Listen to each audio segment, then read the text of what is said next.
Думаю, ага, сносит, елки-палки. Дом очень хороший. Просто восстановили бы, да и все. Этот дом был одним из немногих, что мог похвастаться гордым званием «Объект культурного наследия». Все жители улицы Бутлерова знали, в 40-е здесь жил и творил писатель Константин Федин. Книги «Горький среди нас», «Испытание чувств» писались именно здесь.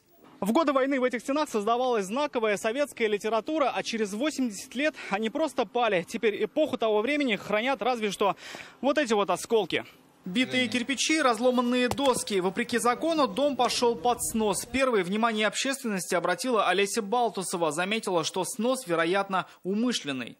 Прокуратура получит обращение. Комитет по охране объектов культурного наследия составит акты. Уже после всех разбирательств собственник должен понести наказание.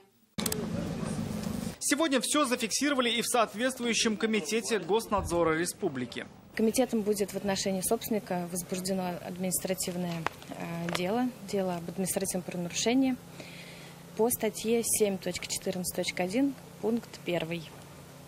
Это уничтожение объекта культурного наследия. Мы связались с владелицей дома. По ее словам, не знала, что дом такой величины. При покупке на здании якобы не было обязательной для объектов памятной таблички. Если уж жил такой выдающийся человек, то мы уже обговорили эту тему, и табличку поменяем, повесим, восстановим все. Только местные жители утверждают, о доме, в котором жил Константин Федин, знали во всем городе.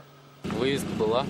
Говорили, что выездка в прошлом году, по-моему, сняли. Ой, честно, не помню, когда она была, но она точно была. С 1985 года на доме была установлена табличка, что здесь проживал с семьей в годы войны с 41 по 43 год писатель Федин. Собственник был уведомлен, знал о том, что это памятник истории. Незнание не освобождает от ответственности. По данным Росреестра, следить за сохранностью памятника истории владелица была должна уже с момента купли-продажи. Теперь за это грозят административная и уголовная ответственности.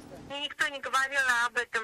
И вот об этом надо было вот как бы раньше, что ли, это говорить. И может тогда город бы выкупил этот дом.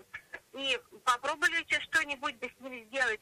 Сделали бы музей. Рамиль Шайдуллин, Андерсон Тальцев, ТНВ, Чистополь.